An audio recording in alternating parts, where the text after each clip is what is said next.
பிறப்பு குறைஞ்ச போனதுக்கு காரணம் நம்ம குடும்ப கட்டுப்பாட்டை தீவிரமாக பண்ணதுதான். அதனுடைய விளைவு தானே நமக்கு இன்னைக்கு நாடாளுமன்ற உறுப்பினர் தொகை குறையறதுக்கு இதாக இருக்குது. இதை வச்சுட்டு தான் குறைக்கிறதுக்கு பார்க்குறாங்க. இது அது இன்னைக்கு நேற்று நடக்கலை. எங்கள் அண்ணன் நாடாளுமன்ற உறுப்பினராக இருக்கும்போது, நேரு பிரைம் மினிஸ்டராக இருக்கும்போது அவர் இந்த பிரச்சனையை கிளப்பினார். ரிட்டையர் பண்ணுறதுக்கு பதிலாக அவங்கள கொன்னுடுங்க அப்படின்னு. உனக்கு செலவு இல்லாமல் போய்டும், கொள்றதுக்கு செலவு குறைச்சிருங்க, அவங்கள கொன்னுடுங்க. அவங்களுக்கு ட்ரெயினில் செலவு கொடுத்தீங்க, சீனியர் சிட்டிசன்ஸ் ட்ரெயினில் செலவு கொடுத்தீங்க, அது இது எல்லாத்தையுமே ஒழிச்சு கட்டிட்டீங்க. அப்படி இருக்கும்போது ஏன் உயிரோடு வச்சுருங்க? ரிட்டையர்மெண்ட்டுக்கு பதிலாக கொன்னுடுங்க. 58 வயசாக அது இருக்கிறதுக்கு சான்ஸ் இருக்குது. ஏன்னா இன்னைக்கு இப்போ இப்போ நான்லாம் இருக்கிறேன், நான்லாம் எப்படி இருக்கிறேன்றது தான் என் கேள்வி. இவ்வளோ வருஷம் நம்ம இருக்க முடியாதுங்க. தமிழ்நாட்டில் உலகம் முழுவதில் இந்த பிரச்சனை இவங்க கணக்கு சொல்லி நம்ம கணக்கெல்லாம் சொல்றதுனால தான் இதெல்லாம் வெளியே வருது. மற்ற ஸ்டேட்லாம் கணக்கு எடுக்கிறாங்களாங்கிறது தெரியல. நேருக்கு அது புரியல. உடனே ரூமுக்கு கூட்டம் அமைச்சிட்டாரு. இவரும் செடின்னு போய் உட்காந்தாங்க. என்ன சொன்னீங்க அப்படின்னு? நீங்கள் சொன்னீங்கன்னு குடும்ப கட்டுப்பாடு பண்ணாக்கா நாங்கள் இது பிறப்பு விகிதத்தை குறைச்சிக்கிட்டோம், எங்கள் ஜனத்தொகை குறைஞ்சி போச்சு, அதனால 2 நாடாளுமன்ற சீட்டை குறைக்கிறீங்க, நீங்கள் தண்டனை கொடுத்த மாதிரி தான் அர்த்தம். உடனே அதனால இறப்பு விகிதம் என்னன்னாக்கா முதியவர்கள் மிக அதிகமாயிட்டாங்க. இன்னைக்கு பென்ஷன்ல பல கேள்விகள் வர ஆரம்பிச்சிருச்சுங்க. கொடுக்கணுமாங்கிற நிலைமைக்கு போயிட்டாங்க. ஏன்னா சம்பளம் வாங்குற ஆட்களை விட எங்களை மாதிரி பென்ஷன் வாங்குற ஆட்கள் அதிகமாயிட்டு. இறப்பு குறைஞ்சிக்கிட்டே வருது. எரிக்கிறது ஷோ இதெல்லாம் கிடையாது. கம்ப்யூட்டர் ஆன் பண்ணாக்கா அவங்களாம் அப்படியே ஆவியாக போயிடுவோம். புதைக்கிறது எதுவுமே கிடையாது. அது டெய்லி நடந்துக்கிட்டு 30 வயசுக்கு மேலே உயிரோடு இருக்கக்கூடாது, அந்த மாதிரி பூமி ஆகிடும் அப்படிங்கிற மாதிரி காட்டலாம். இன்னைக்கு அந்த நிலைமைக்கு நம்ம போயிட்டு இருக்கோம். அதை தான் ஜெயபாரதி சொன்னேன். நீ கொண்டுடு அவங்கள. மலட்டுத்தன்மையை சரி பண்ணுறது சொல்லலாம். ஆண் மலட்டுத்தன்மை நீங்கள் சரி பண்ணுறது ரொம்ப கஷ்டம். மிகவும் கடினம். ஏன்னா குழந்தையினுடைய உடம்பை பூராவும் தாய் தான் கொடுக்குறாங்க, உயிர் ஆண் தான். ஆமாம். அது அந்த உயிரணுக்களை இன்னைக்கு நம்மளால ரீப்ளேஸ் உருவாக்க முடியும்.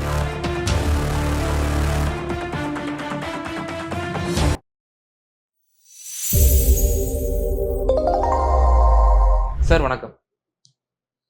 சார், கடந்த வாரம் ஒரு தனியார் தொலைக்காட்சியில் ஒரு செய்திகள் கூட வந்தது. எல்லா ஊடகங்களையும் அந்த செய்தியாக போட்டாங்க. 17 மாவட்டங்களில் பிறப்பு விகிதத்தை விட இறப்பு விகிதம் ஜாஸ்தியா இருக்கு அப்படின்ற ஒரு செய்தியை வெளியிட்டிருக்காங்க. இந்த செய்தியோட ரிப்போர்ட் ஆஸ் அ டாக்டரா நீங்க எப்படி சார் பாக்குறீங்க? தெரியல, எனக்கு இந்த செய்தியை நான் பார்க்கல. இந்தியாவிலேயே தமிழ்நாடு ஒரு பிறப்பு விகிதம் குறைவாக இருக்கிறது. அதே சமயத்தில் 17 மாவட்டங்களில் பிறப்பு விகிதத்தை விட இறப்பு விகிதம் அதிகமா இருக்கிறது அப்படின்றது. அது இருக்கிறதுக்கு சான்ஸ் இருக்குது. ஏன்னா இன்னைக்கு இப்போ இப்போ நான்லாம் இருக்கிறேன், நான்லாம் எப்படி இருக்கிறேன்றது தான் என் கேள்வி. இவ்வளோ வருஷம் நம்ம இருக்க முடியாதுங்க. தமிழ்நாட்டில் உலகம் முழுவதில் இந்த பிரச்சனை இவங்க கணக்கு சொல்லி நம்ம கணக்கெல்லாம் சொல்றதுனால தான் இதெல்லாம் வெளியே வருது. மற்ற ஸ்டேட்லாம் கணக்கு எடுக்கிறாங்களாங்கிறது தெரியல. பிறப்பு குறைஞ்ச போனதுக்கு காரணம் நம்ம குடும்ப கட்டுப்பாட்டை தீவிரமாக பண்ணதுதான். அதனுடைய விளைவு தானே நமக்கு இன்னைக்கு நாடாளுமன்ற உறுப்பினர் தொகை குறையறதுக்கு இதாக இருக்குது. இதை வச்சுட்டு தான் குறைக்கிறதுக்கு பார்க்குறாங்க. இது அது இன்னைக்கு நேற்று நடக்கலை. எங்கள் அண்ணன் நாடாளுமன்ற உறுப்பினராக இருக்கும்போது, நேரு பிரைம் மினிஸ்டராக இருக்கும்போது அவர் இந்த பிரச்சனையை கிளப்பினார். அப்பவே 2 சீட்டு குறைக்கிறதா இருக்கு. 41 சீட் இருந்தது, அதை 39 குறைக்கிறதா இது பண்ணாங்க. அப்போ தான் எங்கள் அண்ணன் திமுகவுடைய கொறடா அவர் பேசுறாரு. நேரு பிரைம் மினிஸ்டர் பேசும்போது சொன்னார், it is very strange, the law abiding people are punished by its own government. நேருக்கு அது புரியல. உடனே ரூமுக்கு கூட்டம் அமைச்சிட்டாரு. இவரும் செடின்னு போய் உட்காந்தாங்க. என்ன சொன்னீங்க அப்படின்னு? நீங்கள் சொன்னீங்கன்னு குடும்ப கட்டுப்பாடு பண்ணாக்கா நாங்கள் இது பிறப்பு விகிதத்தை குறைச்சிக்கிட்டோம், எங்கள் ஜனத்தொகை குறைஞ்சி போச்சு, அதனால 2 நாடாளுமன்ற சீட்டை குறைக்கிறீங்க, நீங்கள் தண்டனை கொடுத்த மாதிரி தான் அர்த்தம். உடனே நேரம் அதை நிறுத்திட்டு அந்த நம்பரை குறைக்கக்கூடாது. இன்னைக்கு அதை கையை வச்சுக்கிட்டு இப்போ சான்ஸ் கிடைச்சா தமிழ்நாட்டை எவ்வளோ ஒழிச்சு கட்ட முடியுமோ அந்த மாதிரி மோடியும் அமித்ஷாவுக்கு இதை லட்டு மாதிரி கிடைச்சது ஒரு சான்ஸ், இதை வச்சுக்கிட்டு. அதனால இறப்பு விகிதம் என்னன்னாக்கா முதியவர்கள் மிக அதிகமாயிட்டாங்க. இன்னைக்கு பென்ஷன்ல பல கேள்விகள் வர ஆரம்பிச்சிருச்சுங்க. கொடுக்கணுமாங்கிற நிலைமைக்கு போயிட்டாங்க. ஏன்னா சம்பளம் வாங்குற ஆட்களை விட எங்களை மாதிரி பென்ஷன் வாங்குற ஆட்கள் அதிகமாயிட்டாங்க. இறப்பு குறைஞ்சிக்கிட்டே வருது. அதாவது வயசானவன் இறக்கவே மாட்டேங்கிறான், பிறப்பு குறைஞ்சிக்கிட்டு இருக்குது. இறப்பு அதிகமாகும்னு பார்த்தாக்கா இறக்க மாட்டேங்கிறான். இப்போ பென்ஷன் வாங்குற இது வந்து அதான் நான் அந்த சொன்னதான், சம்பளம் வாங்குறவங்க விட பென்ஷன் வாங்குறவங்க ஜாஸ்தியாக போச்சு. அரசாங்க பொருளாதாரம் அதில் பெருசாக அடிபடுது. அதனால தான் அது ச எப்படி தப்பிச்சோம்னாக்கா அரசியல் சட்டத்தில் இது கொடுத்துட்டாங்க எங்களுக்கு பாதுகாப்பு. அதனால தான் இல்லாட்டி போனால் இந்நேரம் பென்ஷன் நிறுத்திட்டு அது அரசியல் சட்டத்தில் கொடுத்த பாதுகாப்புனால தான் அது ஒன்றும் பண்ண முடியாமல் அப்படின்னு நாங்கள் தப்பு. அது ஜெயாபத்ரி அழகா பேசுனாங்க. 58 வயசு ஆனதுக்கப்புறம் எல்லா சலுகைகளையுமே நீங்கள் குறைச்சிக்கிட்டு வர்றீங்க. அதுக்கு பதிலாக அவங்கள ரிட்டையர் பண்ணுறதுக்கு பதிலாக அவங்கள கொன்னுடுங்க அப்படின்னு. உங்களுக்கு செலவு இல்லாமல் போயிடும். கொல்றதுக்கு செலவு குறைச்சிருங்க. அவங்கள கொன்னுடுங்க.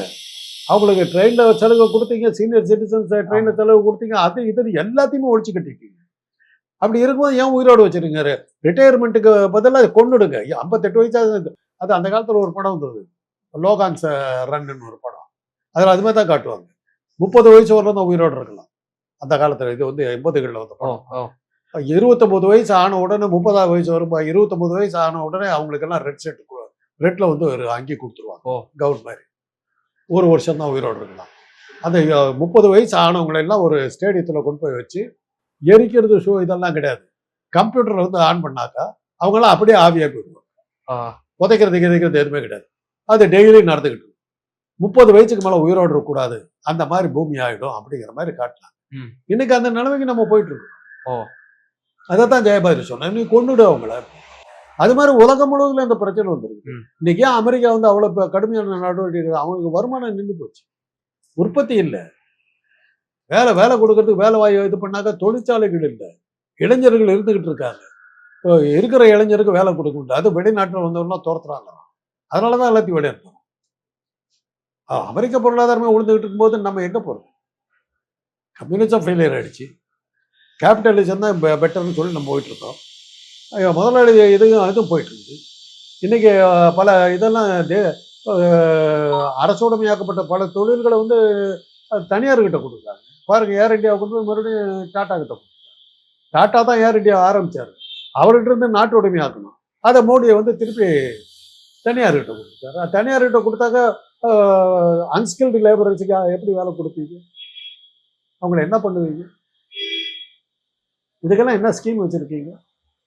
சார், இன்னொரு விஷயம், நீங்கள் மருத்துவ ரீதியாக நம்ம சேனலுக்கே நீங்கள் பல முறை நீங்கள் சொல்லியிருக்கீங்க, ஆண் மலட்டுத்தன்மை என்பது இந்த தேசம் முழுக்க ஒரு மிகப்பெரிய ஒரு உலகம் முழுக்கவே ஒரு மிகப்பெரிய ஒரு இஷ்யூவாகவே இருக்குது அப்படின்ற ஒரு விஷயம் சொல்லியிருந்தீங்க. தமிழகத்தும் அது விதிவிலக்கல்ல. அது போல தான் ஒரு மிகப்பெரிய ஒரு டிஃபிகல்ட்டிஸை சந்திச்சுட்டு வர்றாங்க அப்படின்ற விஷயம் சொல்லியிருந்தீங்க. குழந்தை பாக்கியமின்மைங்கிறது அதிகமாக இருக்கு இந்த சமகாலத்துல. அவர்களுக்கு நீங்க என்னென்ன மாதிரி கவுன்சிலிங் கொடுப்பீங்கிறது எங்க நேரில் பயிருக்கு. இல்லை, கவுன்சிலிங் நிறையா இருக்குது. கவுன்சிலிங்கில் வந்து இது விந்தை வந்து அதிகப்படுத்துறதுக்கு என்னென்னலாம் பண்ணலாம், என்ன உணவு பழக்கங்கள்லாம் பண்ணலாம், அதெல்லாம் நம்ம சொல்லலாம். அதெல்லாம் வந்து சக்ஸஸ் ஆகுது. ஆண் மலட்டுத்தன்மையை சரி பண்ணுறது அவ்வளோ சுலபம் இல்லை. பெண் மலட்டுத்தன்மையை சரி பண்ணுறது சுலபம். பெண் மலட்டுத்தன்மை பெண் மலட்டுத்தன்மையை சரி பண்ணுறது சுலபம். ஆண் மலட்டுத்தன்மை நீங்கள் சரி பண்ணுறது ரொம்ப கஷ்டம். மிக கடினம். ஏன்னா குழந்தையினுடைய உடம்ப பூராவும் வந்து தாய் தான் கொடுக்குறாங்க, உயிர் வந்து ஆண் தான் கொடுக்குறாங்க. ஆமாம். அது வந்து அந்த உயிரணுக்களை வந்து இன்னைக்கு ஒன்று நம்மளால ரீப்ளேஸ் இது உருவாக்க முடியும். இன்னைக்கு என்ன ஆகுதுன்னா, விந்து பேங்க் வச்சு அதை வந்து வீரியமுள்ள விந்துக்களை எல்லாம் சேர்த்து வச்சு குழந்தை இல்லாதவங்களுக்கு, ஆண் மலடு தன்மை இருக்கவங்களுக்கு அதை ஐவிஎஃப் பண்ணி கொடுக்குறோம். அதே மாதிரி பெண்களுடைய சிறைமுட்டை சரியாக இல்லைன்னா அந்த ஓவத்தை வந்து நல்ல ஒரு பெண்ணுக்கிட்ட இருந்து வாங்கி அது மாதிரி வச்சு இப்போலாம் இது பண்ணிட்டு இருக்கோம். அந்த இந்த பிரச்சனை அதிகமாக இருக்கிறதுனால தான் நீங்கள் பார்த்தீங்கன்னா பீடா கடை மாதிரி, டீ கடை மாதிரி எங்கே பார்த்தாலும் ஃபெர்டிலிட்டி சென்டர்னு எத்தனை கடை. அந்த மெயின் ரோடுக்கு போங்க, இப்போ இந்த மெயின் ரோடு போங்க, வரிசையாக இருக்குது. ஃபெர்டிலிட்டி சென்டர் ஒரு 10 இருக்குது. அத்தனையிலும் கூட்டம். அதுக்கெல்லாம் என்ன காரணம்னாக்கா, ஜப்பானில் போட்ட அந்த 2 அணுகுண்டு அதில் பாதிக்கப்பட்ட ஆண்கள், அந்த டைமில் பிறந்த ஆண்கள்லாம் அவங்களுடைய இதில் வந்து அந்த கதிர்வீச்சு பட்டதுனால அவங்களுடைய குழந்தைகள்லாம் வந்து கொஞ்சம் கொஞ்சமாக அந்த வீரியத்தை இழந்துக்கிட்டே வந்ததில் இன்றைக்கி 4வது தலைமுறை. அந்த 4வது தலைமுறைக்கு ஆல்மோஸ்ட் அந்த அந்த கதிர்வீச்சினுடைய கடுமையினால் அந்த ஆண் தன்மையே போயிடுச்சு அப்படிங்கிறது இன்றைக்கி ஒரு தியரி. அது எவ்வளோ தூரம் உண்மைன்னு தெரியும். இன்றைக்கி அதை தான் சஸ்பெக்ட் பண்ணுறாங்க. 2 அணுகுண்டு இவ்வளோ ஆயிருக்குதுன்னா இன்னைக்கு இருக்கிற சூழ்நிலையில் அணுகுண்டை போட்டான்னா என்ன ஆகும்? அதைத்தான் நம்ம யோசிக்கணும். இப்போ சமகாலத்தில் ஆண்கள் சந்திக்கக்கூடிய டிஃபிகல்ட்டிஸ், அவர்களுக்கு நீங்கள் என்னென்ன மாதிரி சொல்யூஷன்ஸ்லாம் நீங்கள் கொடுப்பீங்க? அது தனியா தான் நமக்கு. ஆஹா. அது மணிக்கணக்கா. பல டிஃபிகல்டிஸ். ஆனா இப்போ இந்த சமகாலத்துல பெண்களை விட ஆண்கள் தான் வந்து பிசிக்கலா வந்து அதிகமா அப்படி சொல்ல முடியாது. ஆண் மலட்டுத்தன்மையை செயல்படுத்துறது கஷ்டம். அதான் சொல்றேன். ஓ பெண் மலட்டுத்தன்மைக்கு பல்வேறு வகையான ஆதி காலத்துல இருந்தே குழந்தை இல்லைன்னா பெண்ணைத்தான் மலடின்னு. ஆமா ஆணை வந்து மலடுன்னு நம்ம சொல்ல சொல்லவே இல்லை. மாட்டோம் சொல்ல மாட்டோம். ஆணை வந்து பழுதிக்கவே இல்லை. பெண் மலடின்னு ஒரு பையனுக்கு கல்யாணம் பண்ணிட்டான். 5 கல்யாணம் பண்ணி 6 கல்யாணம் பண்ணி கூட புள்ள எல்லாம் போனது இருக்குது. இப்போ தசரதை வந்து 50,000 பொண்டாட்டியை கட்டிக்கிட்டான். 5 பேத்துக்கு தான் பிள்ளைய போகும். அந்த பிள்ளைங்களும் வந்து எவ்வளோ வால்மீகி எழுதுறதை பார்த்தா புத்திர காமேஷ்டி யாகம்னு அந்த காலத்தில் பண்ணி, அந்த காலத்திலே அது இருக்குது. குதிரையுடைய பிறப்பொறுப்பை அறுத்து அதையெல்லாம் வந்து கட்டி வச்சு அந்த யாகம் புத்திர காமேஷ்டி யாகம் பண்ணாங்க. அதைத்தான் எம்.ஆர். ராதா ட்ராமாவில் கேட்பார்.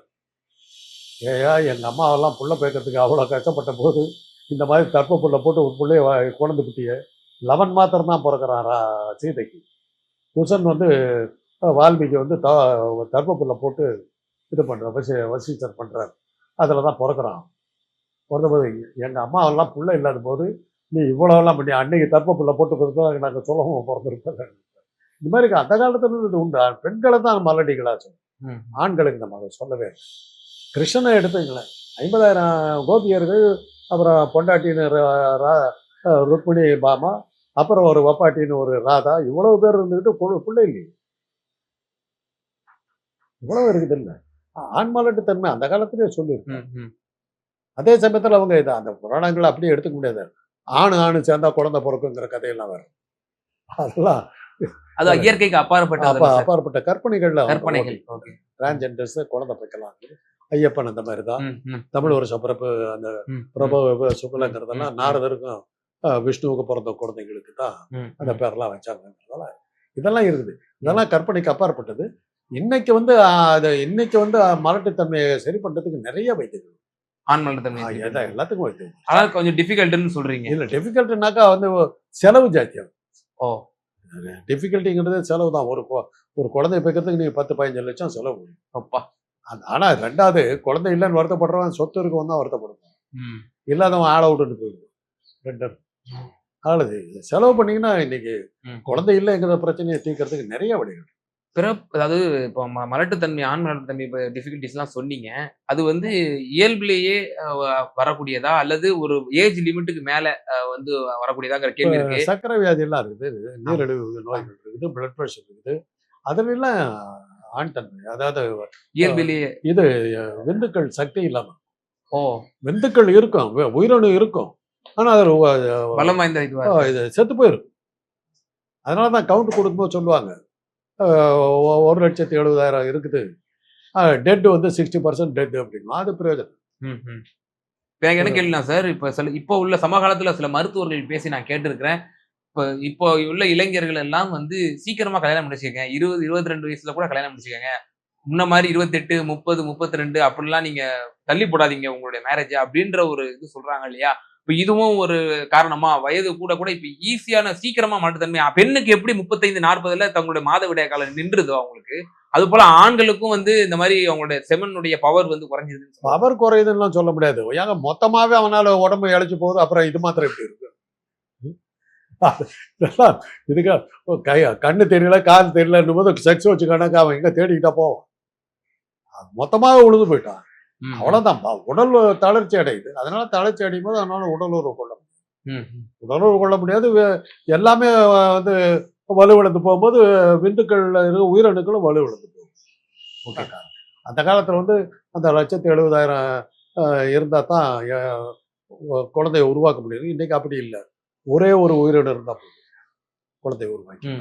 அந்த அளவுக்கு டெக்னாலஜி வந்து. இப்ப நீங்க இப்ப உள்ள இளைஞர்களுக்கு ஒரு சஜஷனா சொன்னீங்கன்னா அவங்களோட மேரேஜ் இயர்னா என்ன இயர் சொல்லுவீங்க? இன்னைக்கு நம்ம அதெல்லாம் சொல்றதுல அர்த்தம் இல்லைங்க. இன்னைக்கு இளைஞனுக்கு வந்து வருமானம் தான் முக்கியம்.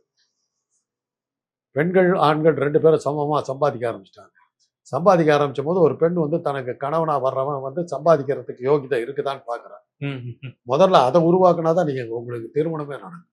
அதனால நம்ம வந்து திருமணத்துக்கு ரெடி ஆகுறியான்னு கேட்கறதுல அர்த்தமே இல்லை. அவங்களுக்கு உண்டான அந்த அறிவுரைங்கிறது சொல்ல இயலாது. ஆணும் பெண்ணு காத்துக்கிட்டு இருக்காங்க. 40 வயசு எங்க காலத்துல 20 வயசு ஆன உடனே கல்யாணம் பண்ணிட்டு இருந்த காலமெல்லாம் இன்னைக்கு கிடையாது. பையன்கிட்ட சொன்னா இருப்பா இன்னும் சம்பாதிக்க ஆரம்பிக்கல. ஓ! என்ன நம்பி ஒருத்தி வர்றா, அவளை விட நான் வந்து ஓரளவுக்கு அது இருக்கணும். நீ என்ன குடும்பத்துக்கு கான்ட்ரிபியூட் பண்றதுங்கிற கேள்வி இன்னைக்கு வந்துருது. அப்படின்னு கேட்கறான். என் சம்பாத்தியத்தை தான் ஓடிட்டு இருக்குது, நீ என்ன கிழிக்கிற அப்படிங்கிறான். அதனால இவன் வந்து அவளுக்கு சமமா சம்பாதிக்க வேண்டிய கட்டாயத்தில் இருக்கிறான். இப்போ எல்லா இடத்துலையும் பெண்கள் வந்து ஈக்குவலா கடும் போட்டியில் இருக்காங்க. முழுக்க முழுக்க 10% ஆண்கள் இருந்த காலம் போய் 50% பெண்கள் வந்துட்டாங்க. அதனால நம்ம போட்டியில் இருக்கிறதுனால தன்னை நிரூபிக்க வேண்டிய கட்டாயத்தில் இருக்கிறதுனால பசங்களே இன்னைக்கு வந்து திருமணத்தில் இன்ட்ரெஸ்ட் இல்லை. அது போக ப்ரீமேரிட்டல் செக்ஸ் எல்லாம் வந்துருச்சு. ஓ! அதாவது லிவிங் டுகெதர் அந்த அந்த மாதிரி. லிவிங் டுகெதர்லாம் வந்துருச்சு. ஓகே. அதெல்லாம் வந்துட்டது பிறகு இன்னைக்கு அதெல்லாம் மலை பழைய மாரி காலத்து ஏறி கதையெல்லாம் போச்சுன்றீங்க. பேசுறதா அர்த்தம். ம்ஹ்ம். இறுதியான ஒரே ஒரு கேள்வி சார். இப்ப இளைஞர்களுக்கு நீங்க எப்படி அறிவுரை கூறுவீங்க? இது மாதிரியான ஆண் மலட்டுத்தன்மை வந்து அதிகரித்திருக்கிறது. அது ஒரு மிகப்பெரிய ஒரு இஷ்யூவாவே இந்த சமூகத்துல இருக்கும் பொழுது, அவர்களுடைய உணவு பழக்கம், அவர்களுடைய ஹேபிட்ஸ் இது சம்பந்தமா அவர்களுக்கு நீங்க குடுக்கக்கூடிய அட்வைஸா என்ன சார்? அதான் நான் சொல்றேன், அது தனியா தான் நடத்தணும். அது நிறைய இருக்கு. நிறைய கேள்விகள் இருக்கு, நிறைய பதில் இருக்கு. ம், ம். பார்த்துங்க. அந்தரங்கங்கள் விவகாரமா இருக்குன்றீங்க. அப்படி இல்ல. ஆ. டாபிக் பெருசுங்க. ஓகே, ராமாயணத்தை பூரா 5 நிமிஷத்துல சொல்லணும்னா எப்படி முடியும்? ஓகே. இது ஒரு தனியா எடுக்கணும். ம். அப்பதான் அது பேசணும். நிச்சயமா சார். தனியா இது சம்பந்தமா இன்னொரு எபிசோட்ல உங்கள சந்திக்கிறேன். ரொம்ப நன்றி சார். உங்களோட நேரத்தை எங்கள்ட்ட பகிர்ந்ததுக்கு. நமது இ-தமிழ் நியூஸ் சேனலில் உங்களது பொருட்களை வெறும் 500 ரூபாயில் விளம்பரம் செய்ய வேண்டுமா? தொடர்புக்கு 7806942275 தொடர்பு கொள்ளுங்கள்.